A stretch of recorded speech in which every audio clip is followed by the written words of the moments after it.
नमस्कार, आप सभी का स्वागत है हमारे YouTube channel new rise classes में। आइए आज के इस वीडियो में मिशन यूपिटर 2020 के लिए हिंदी भाषा के चुने हुए 30 महत्वपूर्ण प्रश्नों पर चर्चा करते हैं, उनका अभ्यास करते हैं। यह प्रश्न परीक्षा की दृष्टि से बहुत ही महत्वपूर्ण प्रश्न है। आपके यूपी के सरकारी स्कूलों में पढ़ाई जाने वाली पुस्तकों का सार इसमें लिया गया है और ये वीडियो नंबर 2 है, यानी भाग 2 है। इससे पहले वीडियो भाग 1 अपलोड किया जा चुका है, जिसे आप अवश्य देखें। शुरू करते हैं। दूध बतासा किसकी रचना है? ऑप्शन दिए हुए हैं। पहला ऑप्शन दे रखा है प्रेमचंद, दूसरा है जयशंकर प्रसाद, तीसरा है सोहनलाल द्विवेदी, चौथा ऑप्शन दे रखा है कन्हैयालाल मिश्र। इसका जो सही आंसर है वो है ऑप्शन नंबर 3 यानी सोहनलाल द्विवेदी। दूध बतासा जो है सोहनलाल द्विवेदी की रचना है। अगला प्रश्न है, अनुनासिक शब्द है। पहला ऑप्शन दे रखा है जंगल, दूसरा है श्रृंगार, तीसरा है बूंद, चौथा ऑप्शन दे रखा है संदेश। इसका जो सही आंसर है वो है ऑप्शन नंबर 3 यानी कि बूंद। देखिए, अनुनासिक शब्द वो होते हैं जिनमें चंद्रबिंदी लगी होती है। अगला प्रश्न है, अनुस्वार शब्द हैं।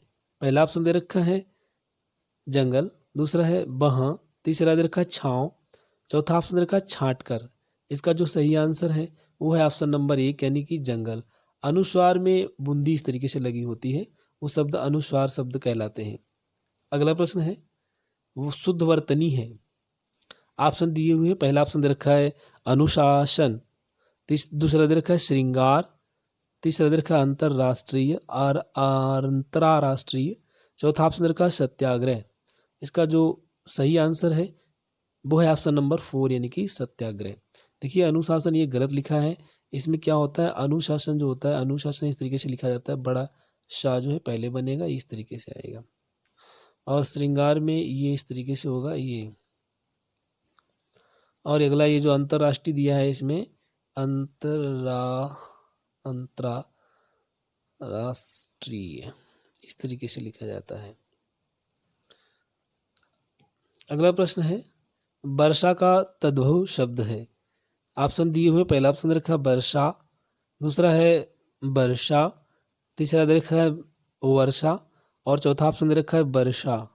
तो इसका जो सही आंसर है वो है ऑप्शन नंबर 4 यानी कि वर्षा। अगला प्रश्न है, कौन सुमेलित नहीं है?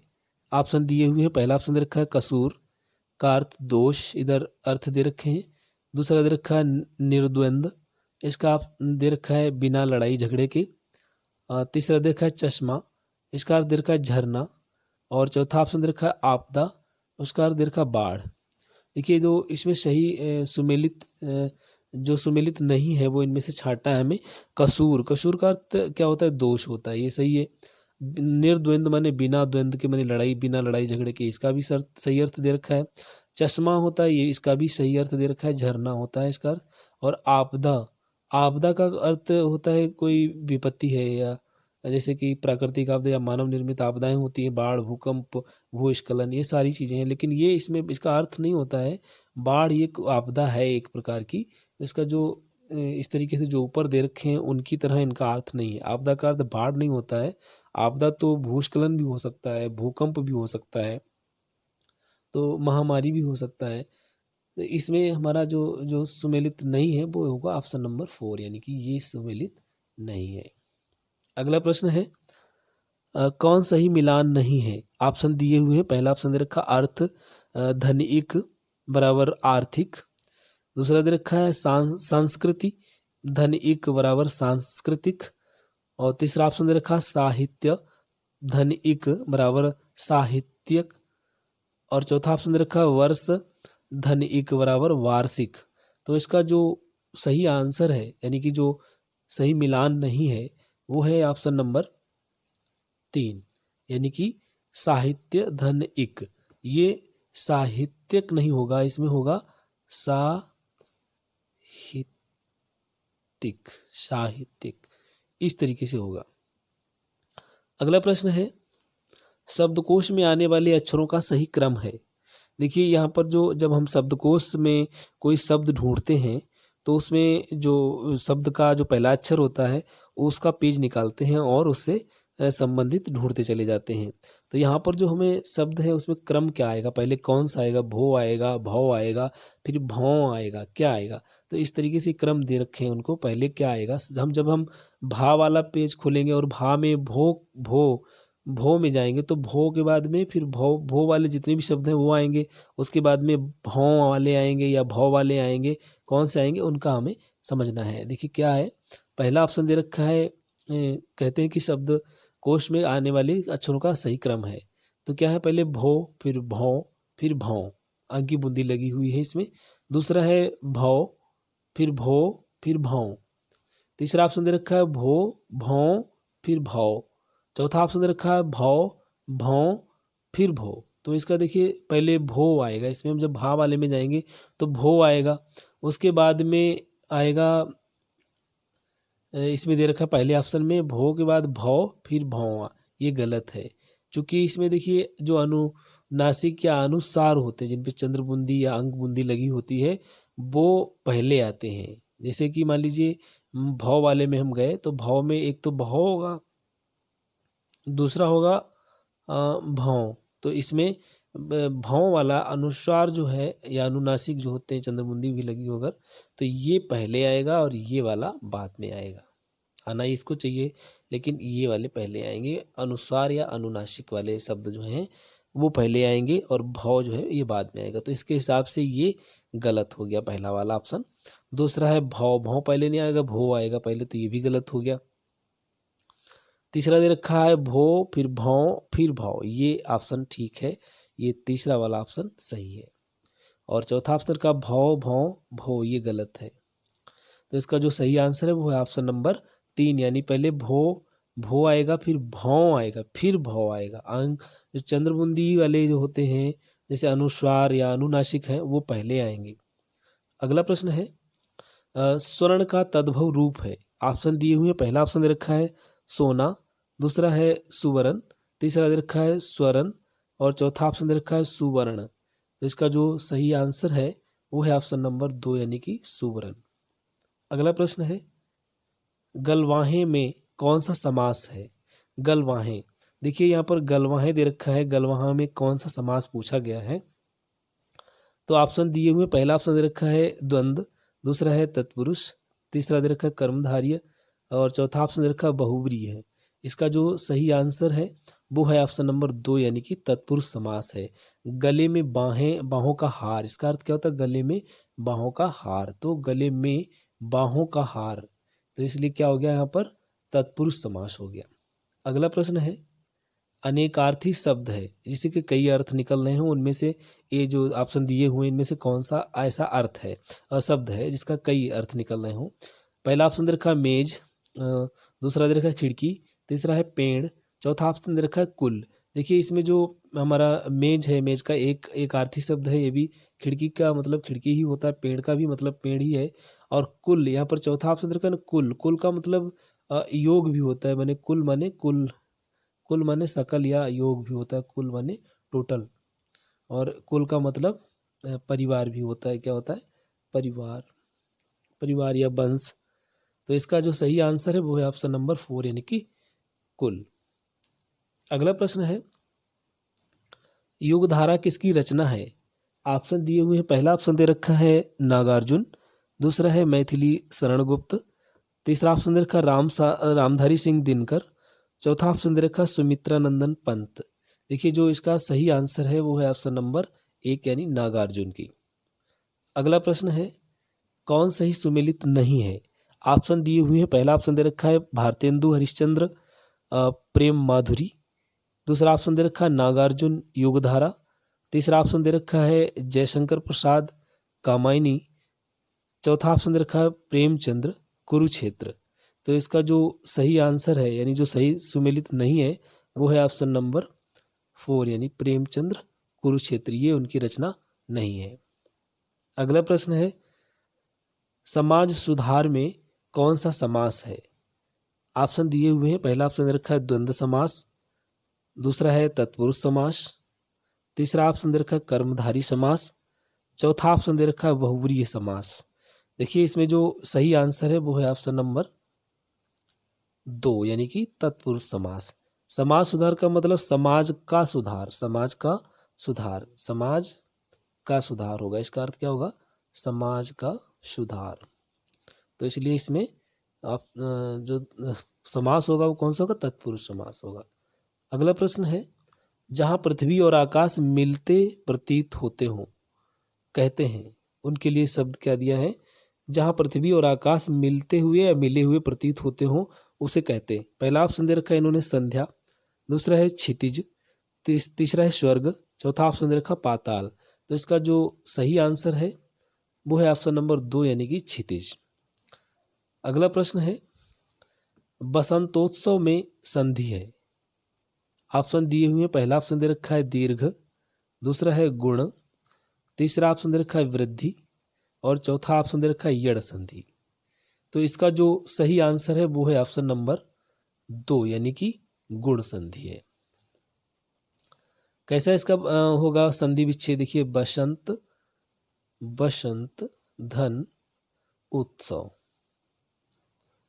इस तरीके से इसका संधि होगा। तो बसंत, इसका त आ मिल जाता है और इसका ऊ मिल जाता है, तो ये गुण संधि हो जाती है। अगला प्रश्न है, गायक का संधि विच्छेद है।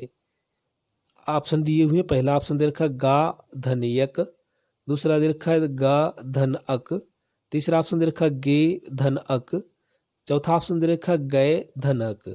तो इसका जो सही आंसर है वो है ऑप्शन नंबर 4 यानी कि गए धन अक। ये इसका सही आंसर। ये आया आदि संधि है। कौन सी संधि है? आया आदि संधि। अगला प्रश्न है, जे धन आ की संधि होगी।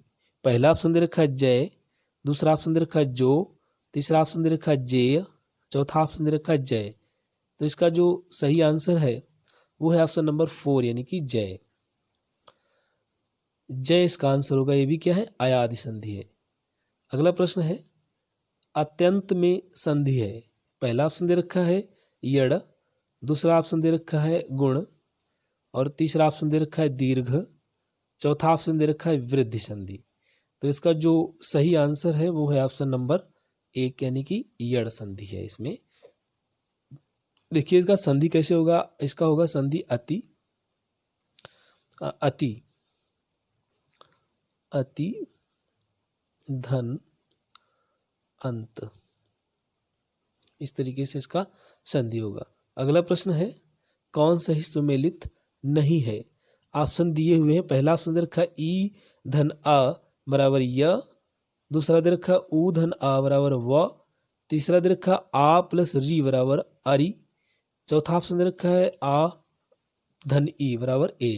तो इसका जो देखिए सही आंसर है वो है ऑप्शन नंबर 3 यानी कि आ प्लस री बराबर अरि नहीं होता है, ये अर होता है। क्या होता है? अर होता है। क्या होता है इसका मतलब? अर। तो ये इसमें सुमेलित नहीं है, बाकी सही सुमेलित है। ये उदाहरण दिए हुए हैं, क्या नाम इसका, यड़ संधि का है, ये वाला गुण संधि है, ये वाला गुण संधि है और ये भी गुण संधि का है लेकिन गलत दे रखा है, और बाकी ये आपके यड़ संधि के हैं। अगला है प्रश्न, जो ईश्वर को मानता हो उसे कहते हैं। पहला ऑप्शन दे रखा है आस्तिक, दूसरा ऑप्शन दे रखा है नास्तिक, तीसरा है भक्त, चौथा ऑप्शन दे रखा है धार्मिक।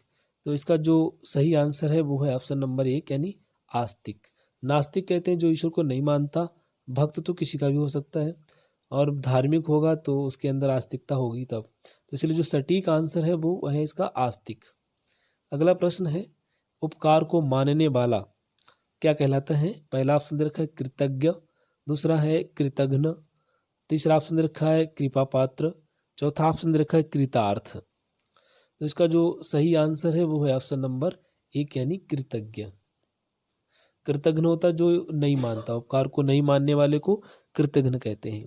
कृपा पात्र जो कृपा के योग्य हो, तो इसलिए इसका यहाँ पर ये नहीं अर्थ है। और कृतार्थ मतलब उपकार करके जो जिसका उपकार किया गया हो वो कृतार्थ होता है।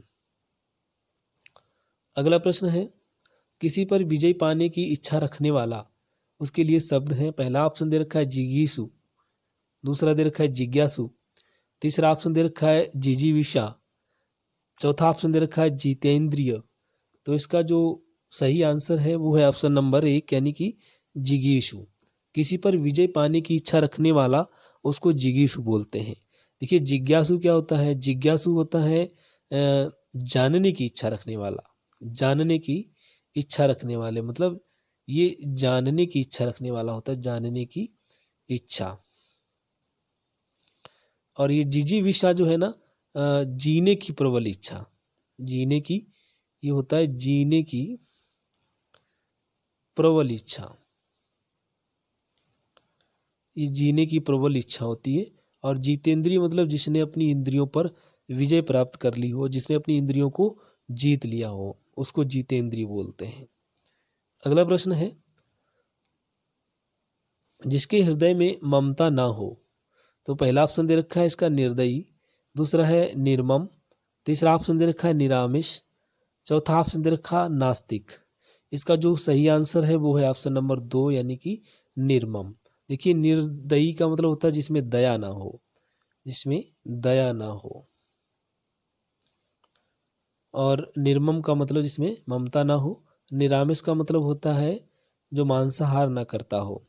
नास्तिक का मतलब जो ईश्वर को नहीं मानता हो।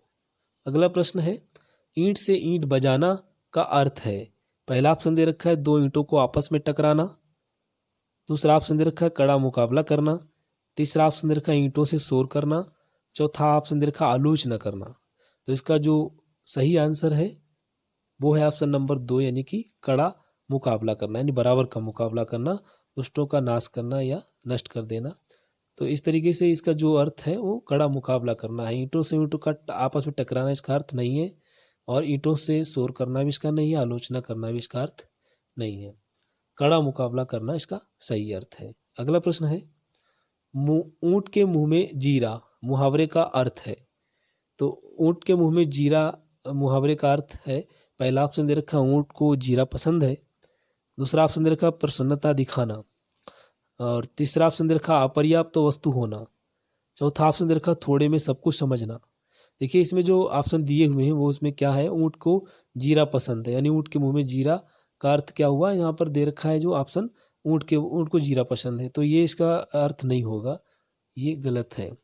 दूसरा है प्रसन्नता दिखाना, कहते हैं ना कि जब कोई अच्छी खबर सुनाता है तो कहते हैं कि आपके मुंह में घी शक्कर, तो इस तरीके से यहाँ पर ये इसका उदाहरण देने, इसका जो ऑप्शन दिया गया है इसी तरीके से, तो ये भी इसका अर्थ नहीं है। तीसरा ऑप्शन दे रखा अपर्याप्त वस्तु होना। अपर्याप्त वस्तु होना माने कि कम, जरूरत ज़्यादा है और कम प्राप्त हुआ है, यानी कि ऊंट इतना विशाल है और उसके मुंह में जीरा जैसी एक छोटी सी वस्तु अगर दी जाए उसको खाने के लिए तो ये अपर्याप्त होगी। इसका जो सही आंसर है वो है ऑप्शन नंबर 3 यानी अपर्याप्त वस्तु का होना। जब ऐसी स्थिति आती है ना तो ये कहा जाता है कि जरूरत ज़्यादा हो और कम प्राप्त हो दिया जाए तो कहा जाता है ऊंट के मुंह में जीरा। चौथा ऑप्शन दे रखा है सब थोड़े में सब कुछ समझना, ये भी इसका आंसर नहीं है, गलत है ये। अगला प्रश्न है, कौन शुद्ध वाक्य है। ऑप्शन दिए हुए हैं, पहला ऑप्शन दे रखा है अनेकों बार देख चुका हूं, दूसरा दे रखा है एक पानी का गिलास दीजिए, तीसरा ऑप्शन दे रखा है मेरे घर में केवल मात्र एक चपरासी है, चौथा ऑप्शन दे रखा है मैं अपना कार्य समाप्त कर चुका हूँ। देखिए इसमें जो, आइए उत्तर को निकालते हैं इसमें से कैसे। देखो जो पहला ऑप्शन दे रखा है ना अनेकों बार देख चुका हूँ, तो अनेकों नहीं होता है, याद रखिएगा अनेकों नहीं आता है, कभी भी वाक्य में अनेक आएगा। अनेक स्वयं में अनेक है, अनेकों से क्या मतलब उसका, तो अनेक तो स्वयं में भी अनेक है, बहुसंख्यक है। एक पानी का गिलास, इसमें लिखा है एक पानी का गिलास, एक पानी का गिलास नहीं बल्कि पानी का एक गिलास, पानी का एक जो है वो गिलास के शब्द में जुड़ेगा, संख्या जो है ना गिलास के पास आएगी, एक गिलास। और इसलिए ये भी क्या हुआ, गलत हो गया, इसका अर्थ भी क्या हो गया, और ये पहला वाला भी गलत है। तीसरा दे रखा है मेरे घर में केवल मात्र एक चपरासी। देखिए केवल जब आ गया तो मात्र का कोई अर्थ नहीं रहता, केवल से ही केवल हो गया, मात्र नहीं, एक केवल और मात्र दो एक साथ नहीं आएंगे, तो ये भी गलत हो गया। चौथा ऑप्शन दे रखा है क्या, मैं अपना कार्य समाप्त कर चुका हूं, तो ये सही है। इसका जो सही आंसर है वो यानी कि 4 है, मैं अपना कार्य समाप्त कर चुका हूं, ये जो है कैसा है, ये सही शुद्ध वाक्य है। अगला प्रश्न है, कौन शुद्ध वाक्य है। ऑप्शन दिए हुए हैं, पहला ऑप्शन दे रखा है उसने अनेकों ग्रंथ की रचना की है, तो इसका जो ऑप्शन दिए हुए वो इस प्रकार है, देखिए, उसने अनेकों ग्रंथ की रचना की है। दूसरा ऑप्शन दे रखा तुम्हारा सब काम गलत होता है। तीसरा ऑप्शन दे रखा है लड़के कुर्सियों पर बैठे हैं। चौथा दे रखा है ईश्वर के अनेक रूप हैं। तो देखिए जो इसका जो गलत है शुद्ध वाक्य है और किस तरीके से हम निकालेंगे, देखिए पहला ऑप्शन दे रखा है अनेकों शब्द आ गया है, अनेकों नहीं होता, अनेक होता है, तो ये गलत हो गया। दूसरा है तुम्हारा सब काम गलत होता है। तुम्हारा सब काम नहीं हो, यानी सब तो सब सब कई काम होंगे और सारे काम, और तुम्हारा एक वचन हो गया, तो इसमें क्या होगा, तुम्हारे, तुम्हारे सब काम गलत होते हैं, इस तरीके से आना चाहिए था, इसमें नहीं है तो ये भी गलत है। लड़के कुर्सियों पर बैठे हैं, तो लड़के कुर्सियों पर नहीं बैठे, लड़के कुर्सी पर बैठे हैं। लड़के क्या है, कुर्सी पर बैठे हैं, कुर्सी पर बैठे हैं, तो ये होना चाहिए, कुर्सियों पर नहीं, लड़के कुर्सियों पर नहीं बल्कि लड़के कुर्सी पर बैठे हैं, ये होना चाहिए, तो ये गलत है। इसलिए ईश्वर के अनेक रूप हैं, ये ऑप्शन सही है, इसलिए इसका शुद्ध वाक्य जो हुआ फोर्थ हुआ। अगला प्रश्न है वीणा वादिनी में समास है। ऑप्शन दिए हुए हैं, पहला ऑप्शन दे रखा है द्वंद्व, दूसरा है बहुव्रीहि, तीसरा दे रखा है तत्पुरुष, चौथा ऑप्शन दे रखा है कर्मधारय। देखिए जो वीणा वादिनी से हमारा तात्पर्य क्या है, वीणा वादिनी, तो इसका अर्थ है सरस्वती, जिसके हाथों में वीणा हो, जो वीणा बजाता हो, उसका देनी किसी तीसरे का बोध हो रहा है, किसी तीसरे पर्सन का बोध हो रहा है, इसलिए यहाँ पर समास कौन सा होगा, बहुव्रीहि, यानी दूसरा आंसर इसका ऑप्शन सही है, बहुव्रीहि समास है। अगला प्रश्न है कौन बहुव्रीहि समास का उदाहरण नहीं है, ये अंतिम प्रश्न है। पहला ऑप्शन दे रखा है त्रिनेत्र, दूसरा दे रखा है दशानन, तीसरा दे रखा है चतुर्भुज और चौथा दे रखा है नवग्रह। देखिए इसमें जो सही आंसर है वो है ऑप्शन नंबर 4, यानी कि नवग्रह जो है वो बहुव्रीहि समास का उदाहरण नहीं है।